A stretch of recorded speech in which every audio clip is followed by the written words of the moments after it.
ආයුබෝවන් සුබ උදෑසනක් සුබ දවසක්. අප හමුවන්නේ සති දෙකක විරාමයකින් පසුගිය සිකුරාදා එනම් පෙබරවාරි 4 අපි යම් උත්සව ශ්‍රීයකින් සිහිපත් කළා ශ්‍රී ලංකාවට නිදහස ලැබී 74 වසරක් ගත වීමේ සංවත්සරය. ජාතික දේ ජාතික ලෙස දකින්නට අසමත් පිරිස් එය උත්සව වර්ධනය කළා, විවේචනය කළා. 74 වසරක නිදහස සිහිපත් කරන මේ අවධිය අපට 74 වසරක් ඇතුළත අත්කරගත් ජයග්‍රහණ සිදු වූ හෝ සිදු කළ වැරදීම් තේරුම් ගැනීමටත් ඒවා නිවැරදි කොටගෙන අනාගතය සකසා ගැනීමටත් මේ කදිම අවස්ථාවක් ලෙසයි අප කල්පනා කරන්නේ. මන්ද මෙවර අප 74 වැනි නිදහස් සමරුව සිහි කරන්නේ. තව ඊළඟ අවුරුද්දේදී 75 විවහාරයේ කියන විදියට ඊටම ආකර්ශනීය සංවත්සර අවස්ථාවක්. ඉතින් වජ්‍ර ජයන්තියක් විදියට අඳුන්වන්නේ. එවැනි වකවානුවක සිටින අප නිදහස සිහිපත් කළේ අපේ රටත් ලෝකයත් බරපතල අර්බුදයක ගොදුරු වී ගිලී සිටින සමයක. මේ අර්බුදය ප්‍රකාශයට පත්වන්නේ මේ මොහොතේ කොරෝනා වසංගතයේ ස්වරූපයෙන්.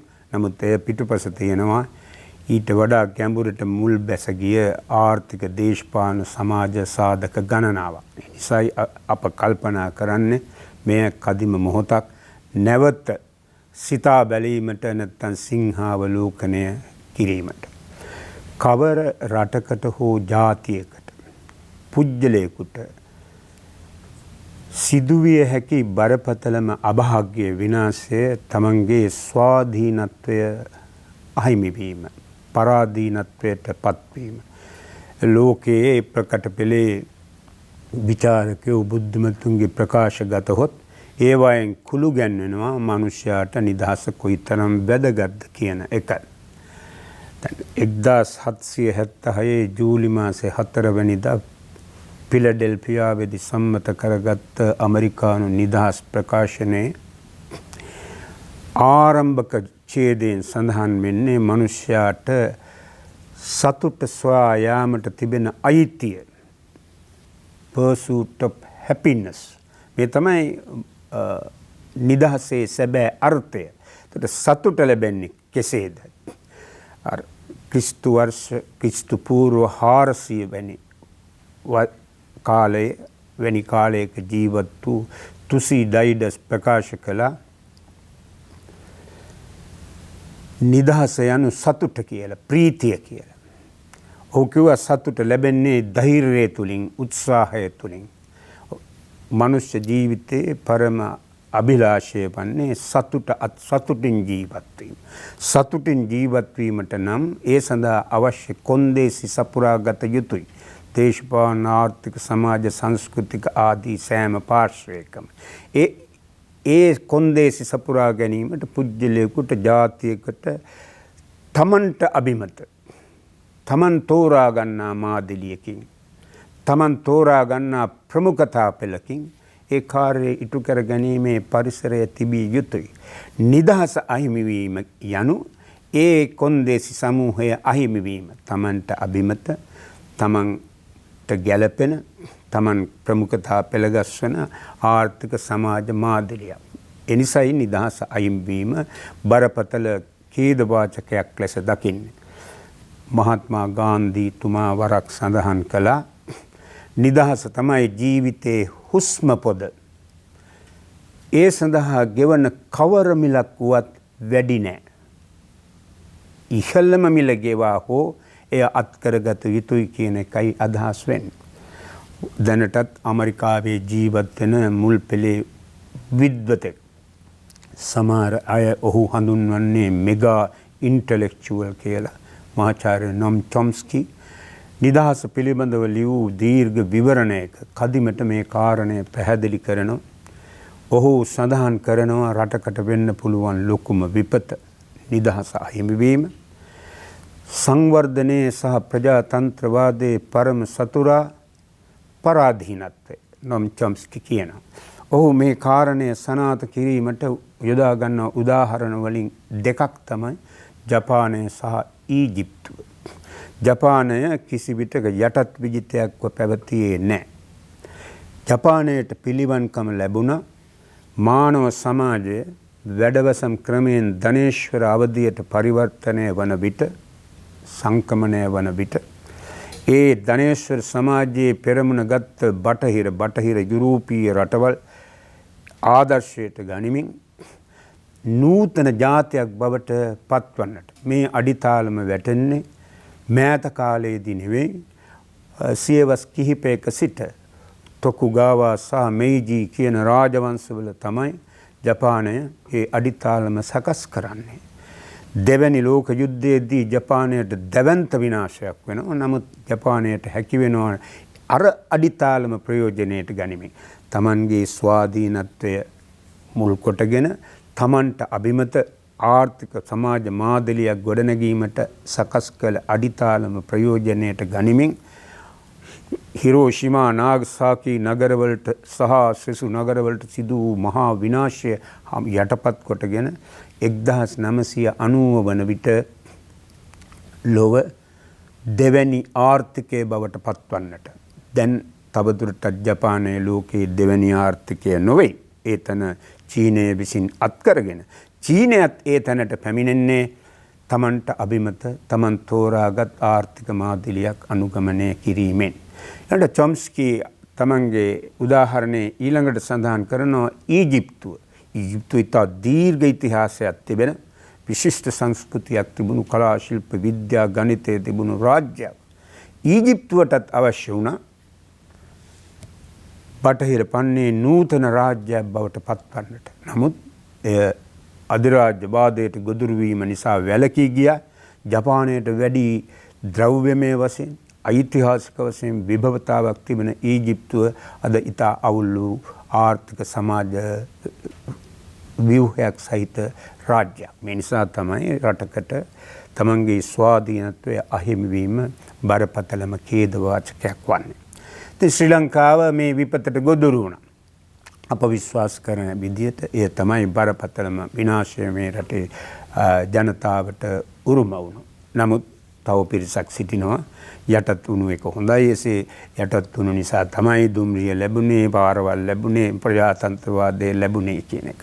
නමුත් සමාජ පරිණාමයේදී අපිට දකින්න පුළුවන් යටත් නොවි ඒවා අත්කර ගන්න පිළිවන් වුණා බොහෝ රටවලට. පිළිවන් වුණා විතර නෙවෙයි තමන්ට අවශ්‍ය පරිදි ඒවා අර මාටින් වික්‍රමසිංහ ශූරින්ගේ වචනයක් පාවිච්චි කරනවා නම් ප්‍රතියෝජනයෙන් සකස් කරගන්නට බොහෝ ඇතැම් රාජ්‍යයන්ට හැකියාව ලැබුණා.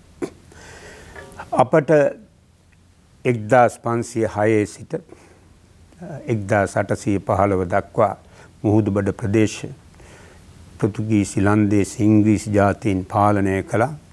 815 සිට 945 දක්වා ඉංග්‍රීසීන් මුළු දිවයිනම පාලනය කළා. ඔවුන් මේ කාලය තුළ මේ රටේ ආර්ථිකය, සමාජ සංස්ථා, අධ්‍යාපනය, පරිපාලනය මේ සියල්ල සකස් කළා. තමන්ගේ උවමනාවන් සපුරා ගැනීම සඳහා. කුමක්ද ඒ උවමනාව? ඒ උවමනාව තමයි මේ රටවල තිබෙන්නා වූ භෞතික සහ මානව හා සංස්කෘතික සම්පත් තමන්ගේ පෝෂණය තමන්ගේ අභිවර්ධනය සඳහා තම සාක්කුවට හරවා ගැනීම. ඒක තමයි මූලිකම අරමුණ උනේ. ඔවුන් දුම්රිය මාර්ග ඉදිකලේ ඒ අරමුණ ඇතිව අපි එයින් ප්‍රයෝජන ගන්න බව ඇත්ත. නමුත් ඒ අරමුණ ඇතිව තමයි ඔවුන් ඉටු කළේ. ඒ නිසා 1948 දී අපට හිමි වුණේ සීමා සහිත සහ බන්ධන වලින් වටවුණු නිදහසක්, පූර්ණ නිදහසක් නොවේ අපගේ දැක්මේ හැටියට. ඒ පිළිබඳ ඕනෑ තරම් නිදර්ශන පෙන්눔 කරන්නට පිළිවන්. බ්‍රිතාන්‍යයන්ගෙන් අපි නිදහස දිනාගත්තේ යටත් විජිත වශයෙන් පැවති ඇතැම් රටවල් මෙන් අරගලයක් සන්නද්ධ හෝ මුළු මහා සමාජයේම වැළඳගත් ජනතා අරගලයකින් නොවේ. ලතින් අමරිකානු රටවල, වියට්නාමයේ, ඇතැම් අප්‍රිකානු රටවල, ඇල්ජීරියාවේ සන්නද්ධ අරගලයකින් තමයි නිදහස දිනාගත්තේ. අපේ රටත් ඉංග්‍රීසින්ගේ ග්‍රහණයට යටත් වීමෙන් පස්සේ එවැනි අරගලයකින් 1818 දී 48 දී තවත් ඇතැම් අවස්ථාවල සුළු පරිමාණව එවැනි අරගල මතු වුණත් ඒවා ක්‍රූර ලෙස මර්ධනය කළ ඉංග්‍රීසි පාලකයන් විසින්. අරගලයකින් මේ නිදහස දිනාගත්තා නම් අර යටත් විජිත පාලකයන් ගොඩනැගූ ආකෘතිය, ඔවුන්ගේ අවශ්‍යතා සඳහා ගොඩනැගූ ආකෘතිය අපට අවශ්‍ය පරිදි කඩා බිඳ දමා වෙනස් කරන්නට තිබුණා.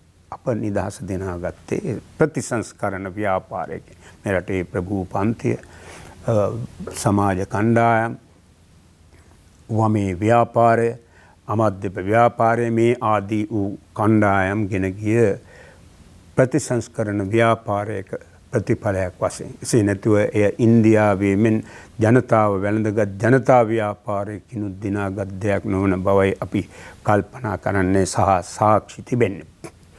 මේ නිසා අපට උරුම වුණේ බ්‍රිතාන්‍යයන්ට යටත් විජිත පාලකයන්ට අවශ්‍ය පරිදි ගොඩනැගූ ආකෘතියක් සහ ඒ ආකෘතිය පවත්වාගෙන යාමට අවශ්‍ය නිදහසයි. 1948 දී අපට ඩොමීනියන් තත්ත්වයේ බ්‍රිතාන්‍ය අධිරාජ්‍යය ඇතුළත ප්‍රදානය කෙරුණු නමුත් මේ රටේ බොහෝ දේ තවදුරටත් තිබුණේ බ්‍රිතාන්‍යයන්ගේ අධිකාරය යටතේ.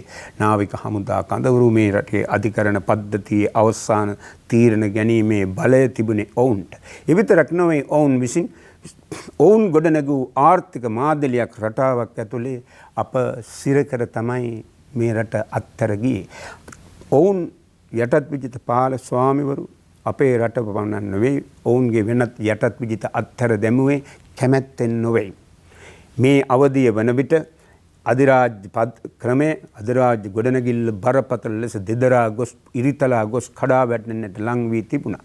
අපට නිදහස ලැබෙන්න බොහෝ කලකට පෙර 1917 දී ඒ අවධියේ බ්‍රිතාන්‍යයේ එංගලන්තයේ ජීවත් වූ මුල් පෙළේ ආර්ථික විද්‍යාඥයෙකු වූ ජෝන් මේනාඩ් කේන්ස් ඔහු ඉතා සුප්‍රකට චරිතයක් සම්භාව්‍ය ආර්ථික විද්‍යාව පිළිබඳව කතා කරන විට ඔහු 1917 දී බ්‍රිතාන්‍ය ආණ්ඩුවට ලිපියක් ලියමින් කියා සිටියා මේ අධිරාජ්‍යය තවදුරටත් පවත්වාගෙන යන්නට බෑ, එය විසුරුවා හරින්නට කියා. එවැනි තැනක තමයි ඔවුන් සිටියේ. ඒ පරිසරයේ ඇතුළත ඔවුන් අපට නිදහස ප්‍රදානය කළේ.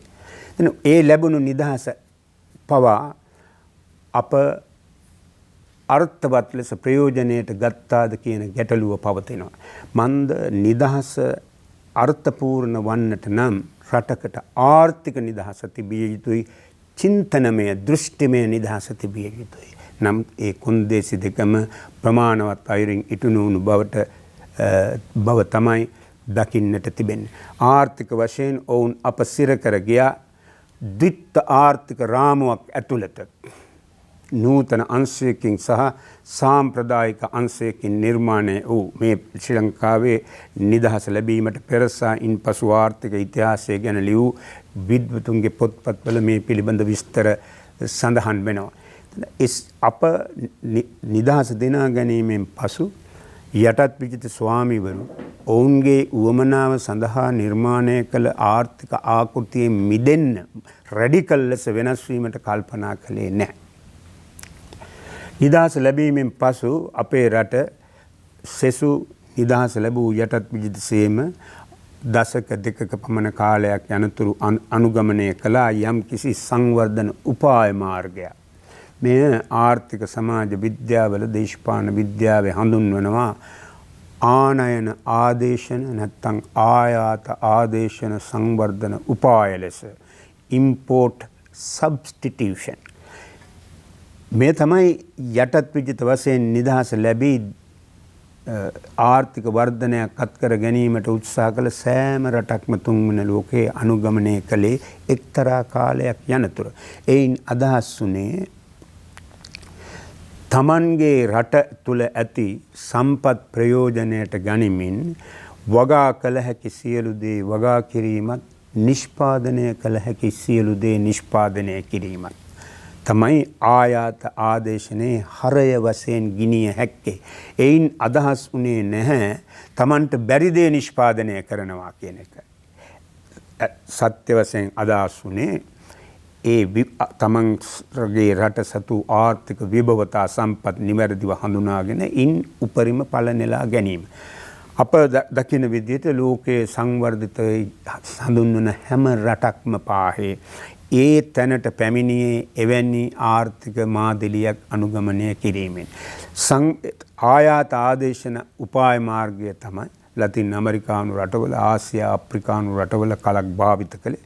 ලතින් ඇමරිකාවෙන් බිහි වූ ඒ සමයේ විශිෂ්ට සංවර්ධන ආර්ථික විද්‍යාඥයෙක් වූ රාවුල් ප්‍රෙබිෂ් මේ අදහස ප්‍රචලිත කිරීමට මුල් තැන ගත්තා. ඔහුගේ අදහස් අනුව තමයි 1968 දී එක්සත් ජාතීන් අන්ක්ටාඩ් සංවිධානය බිහි කරන්නේ මේ රටවල ආර්ථික සමෘද්ධියට ආධාර කිරීම සඳහා. ආයාත ආදේශන ප්‍රතිපත්තිය යටතේ මේ අපේ රටේ යම් කර්මාන්ත පද්ධතියක් ආයතන පද්ධතියක් සේවා පද්ධතියක් නිර්මාණය වුණා. ඒවා මුළුමනින් උපරිමයෙන් කාර්යක්ෂම නැහැ. ඵලදායී නැහැ. පිරිමැසුම්දායක නැහැ. එවැනි දුර්වලතා තිබුණා. ඒ නිසාම ආයාත ආදේශන පිළිවෙත යම් කාලයක් යනකොට එහි සීමාවන්ට ළඟා වුණා. ආර්ථික අර්බුද භාණ්ඩ හිඟය කළුකඩ මිල වැනි බරපතල ප්‍රශ්න ඇති වුණා. 70 77 අවධියේදී ඒ ප්‍රශ්න ඉතා උග්‍ර වෙලා තමයි අදත් අහන්න ලැබෙන මේ හාල් පොළු මිරිස් පොළු ආදී කළුකඩ මිල දිග පෝලිං වැනි තත්ත්වයේ නිර්මාණය වුණේ. නමුත් එය තනි සාධකයක් නිසා ඇති වූ එකක් නෙමෙයි. ඒ අවධියේ බරපතල ආර්ථික පසුබැස්මක් ලෝකයේ තිබුණා. ඒ සියල්ල අමතක කර තමයි නියෝ ලිබරල් අදහස් පිළිගන්න අය ඒ අවධිය විග්‍රහ කරන්නේ. ඉන්පසු අපි 77 දී තෝරගත්ත වෙනත් සංවර්ධන උපාය මාර්ගයක් ආනයන අභිමුඛ සංවර්ධන උපාය මාර්ගය. Export Oriented Development Strategy. මේ තමයි දැන් විවහාරයේදී නියෝ ලිබරල් මාදිලිය ලෙස හඳුන්වන්නේ. මේ උපාය මාර්ගයේ හරය ලෙස දැකිය හැක්කේ ආර්ථිකය විවෘත කරන විදේශ තරගයට ආනයන ආදේශනයේ යටතේ විදේශ තරගයට වහලා තිබුණේ ආර්ථිකය. දැන් විවෘත කරන ආර්ථිකයේ රාජ්‍ය අංශයේ සහභාගීත්වය සහ මැදිහත් වීම අඩු කරනෝ නැත්නම් අත්හරිනෝ රාජ්‍ය දේපල පෞද්ගලිකකරණය කරනවා. මේ තමයි විවෘත ආර්ථිකය යන නාමයෙන් එළියට ආවේ. මේ පිළිවෙත ඔස්සේ අපි ගමන් කරන්නට පටන් ගත්තා. ඒ ගමනේ මුල් යුගයේදී ආකර්ෂණීය ප්‍රතිඵල ලැබුණා. 1977 දී හඳුන්වා දුන් මේ ප්‍රතිපත්තිය නිසා 1978 රටේ වාර්ෂික ආර්ථික වර්ධන අනුපාතය 8% වැනි ආකර්ෂණීය ඉහළ මට්ටමකට ගියා. නමුත් නොබෝ කල් ගොස් ඉතා කෙටි කලකින් වසර කිහිපයක් ඇතුළත එහි අහිතකර ප්‍රතිවිපාක දැනෙන්නට පටන් ගත්තා. අපි නැවතත් පටන් ගත්ත තැනටම වගේ ආවා. අවසානයේ සිදු වූයේ කුමක්ද? ආයාත ආදේශනයේ යටතේ ගොඩනැගූ ස්වාධීන ජාතික ආර්ථික පද්ධතිය, කර්මාන්ත පද්ධතිය, සේවා ආයතන පද්ධතිය කඩා බිඳ දමනු ලැබුවා. අපි එන්නම ණයගති භාවයට ගොදුරුණා. විදේශ විනිමය සම්පත් සිඳී ගියා. විදේශ ණයබර ඉහළ ගියා. මෙන්න මෙවැනි අවධියක තමයි දැන් ශ්‍රී ලංකාව පැමිණ සිටින්නේ 74 වෙනි නිදහස සමරන විට. ඉතින් මේ මොහොතේදී අප දකින විදි ආකාරයට අප තෝරාගත යුතුව තිබෙනවා ලෝකයේ මෙවැනි ආර්ථික වර්ධනයක් අත්කරගත් රටවල්. ඇමරිකා එක්සත් ජනපදයේ, බටහිර යුරෝපය, ආසියාවේදී චීනය, ඉන්දියාව, දකුණු කොරියාව වැනි රාජ්‍යයන් ආර්ථික වශයෙන් ඉහළට, මැලේසියාව ඉහළ මට්ටමකට ළඟා වුණේ කෙසේද කියන එක මේකදී අපිට ඒ රටවලින් යම් ආදර්ශයක් ගන්නට පුළුවන්.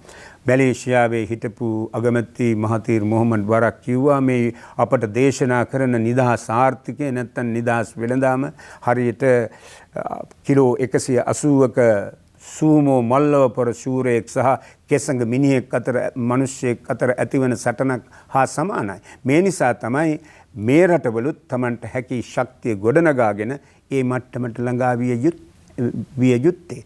අද චීනය ලෝකයේ අංක 2 ආර්ථික දෙවෙනි තැනට පත්ව සිටිනවා. ඉන්දියාව ඉහළ ආර්ථික වර්ධනයක් සහ බලයක් සහිත රාජ්‍යයක්. මම කියන්නේ මේ රටවල සෑම දෙයක්ම පරිපූර්ණයි, සෑම දෙයක්ම සුන්දරයි කියලා. නමුත් විශාල ආර්ථික බලයක් ගොඩනගා ගන්නට, ඒ නිසාම මිලිටරි බලයක් ගොඩනගා ගන්නට මේ රටවලට හැකි වී තිබෙනවා. මිලිටරි බලය නැතත් ආර්ථික ශක්තිය ඔවුන් වර්ධනය කරගන්න සමත් වුණේ තමන්ටම අභිමත තමන් තෝරාගත් ආර්ථික සමාජ මාදිලියක් අනුගමනය කිරීම නිසා. දැන් මෙවර නිදහස සිහි කරන විට ඇත කණ්ඩායම් සමාජ මාධ්‍යවල කියා සිටියා නිදහස සිහි කරන්නේ චීනෙන් ගෙනාපු සිංහ කොඩි වනමින් සහ තවත් රටවලින් ගෙනාපු ආයුධ යුද ටැංකි නැව් ප්‍රයෝජනයට ගනිමින්. ඉතින් මේ නූතන ගෝලීයකරණය වූ ලෝකයේ විදේශ වලින් එන සියලු භාණ්ඩ වර්ජනය කොට ජීවත් වීමේ තාපස රාජ්‍ය ගැන දකින් කරන කතාව ප්‍රලාපයක් සිහිනයක්.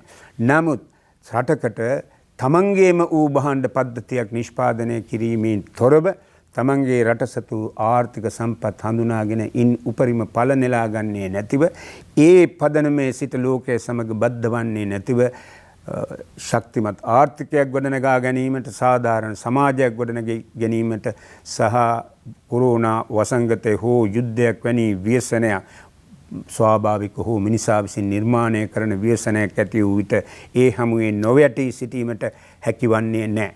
මේ ශක්තිය අත්කර ගැනීමට නම් සෑම රටක්ම තමන්ගේ වූ ආර්ථික විභවතා අඳුනා ගැනීමෙන් ශක්තිමත් ආර්ථිකයක්, ඒ ආර්ථිකයේ ඵලය සාධාරණ ලෙස බෙදී යන සමාජ රටාවක් ගොඩනැගීම අනිවාර්යෙන් කළ යුත්තක්. අර අප ආරම්භයේදී සඳහන් කළ පරිදි සතුටින් සන්තුෂ්ටියෙන් ජීවත් වීමට නම් අපි දැන් කෙටි විරාමයකට යමු.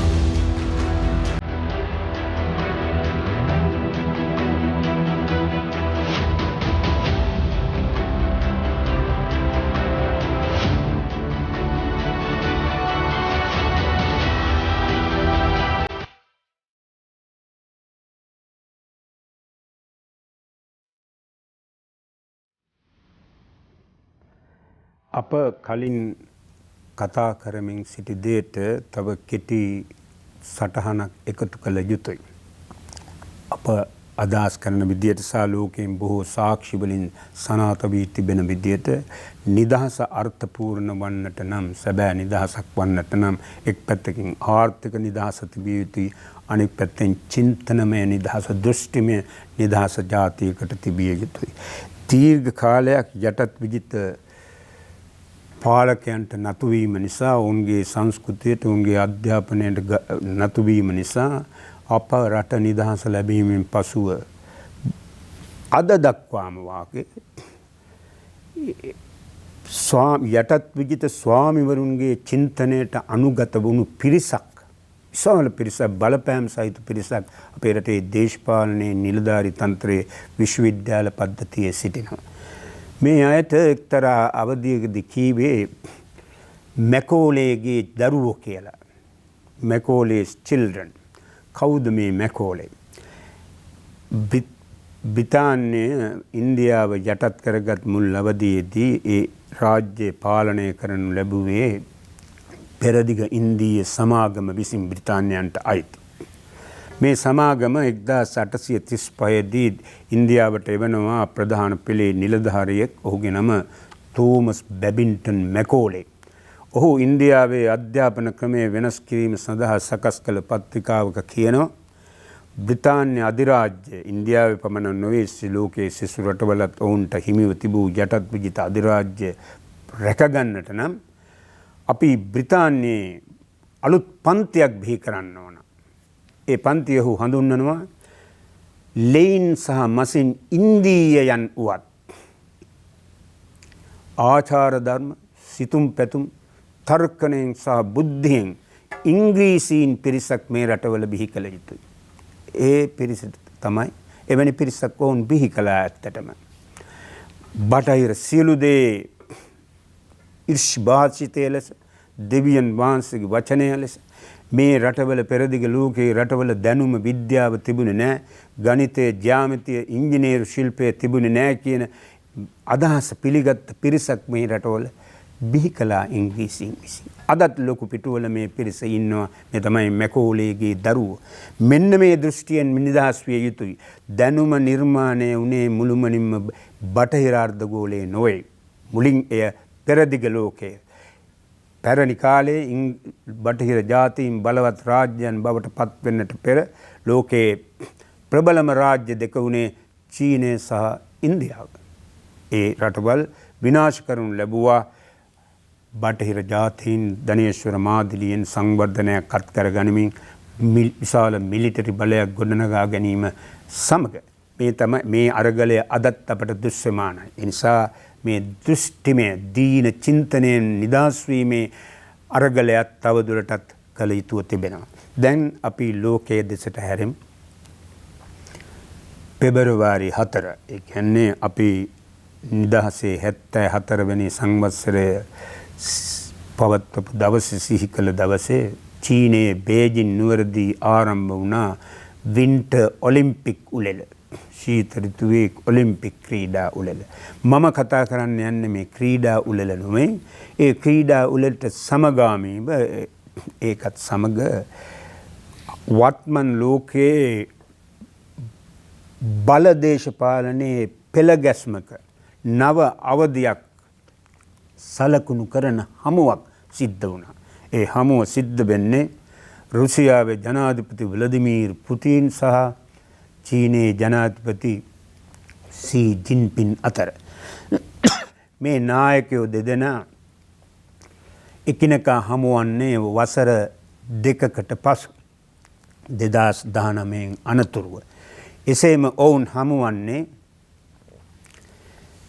එක පැත්තකින් චීනය සහ රුසියාවත් එක් ප්‍රමාණයට, අනික් පැත්තෙන් ඇමරිකාව ප්‍රමුඛ ඇමරිකා එක්සත් ජනපදයට හිතවත් රාජ්‍ය පද්ධතියත් අතර ගැටුමක් නව සීතල යුද්ධයක් මෝදු වෙමින් තිබෙන අවධියක මේ මෝදු වෙමින් තිබෙන සීතල යුද්ධය අප වගේ රටවලට ලෝකයට බෙහෙවින් අනර්ථකාරී ප්‍රතිඵල ඇති කරන්න පිළිවන්. මේ නිසා තමයි ෂී ජින්පින් ව්ලාදිමීර් පුටින් හමුව ලෝකයට වැදගත් වන්නේ. මේ හමුවේදී හමුව අවසානයේ ඒකාබද්ධ ප්‍රකාශයක් නිකුත් කළා. ඒ ප්‍රකාශයෙන් චීනය සහ රුසියාව එකඟ වුණා. තමන්ගේ විදේශ ප්‍රතිපත්ති ආරක්ෂා කිරීම සඳහා අන්‍යෝන්‍ය සහයෝගයෙන් ක්‍රියා කිරීමට මේ අනෙත් කරුණු වලට අතර කුමක්ද මෙයින් අදහස් වෙන්නේ? මෙයින් කරුණු දෙකක් පමණක් සඳහන් කළහොත් චීනයේ කොටු කිරීමේ මෙල්ල කිරීමේ ව්‍යාපෘතියක් තිබෙනවා පැහැදිලිවම. අප මේ වේදිකාවේදී කතා කළා පසුගිය අවුරුද්දේ සැප්තැම්බර් මාසේ ඇමරිකා එක්සත් ජනපදයේ බ්‍රිතාන්‍ය ඕස්ට්‍රේලියාව එකතු වෙලා අත්සන් කරපු ගිවිසුමක් ගැන AUKUS ඕකස් ඕස්ට්‍රේලියාව එක්සත් ජනපදයේ ඇමරිකා එක්සත් රාජධානිය එක්සත් ජනපදයේ එයින් අරමුණු උනේ න්‍යෂ්ටික බලයෙන් ක්‍රියා කරන නෞකා හදන්නට ඕස්ට්‍රේලියාවට තාක්ෂණය දෙනවා බ්‍රිතාන්‍ය සහ ඇමරිකාව.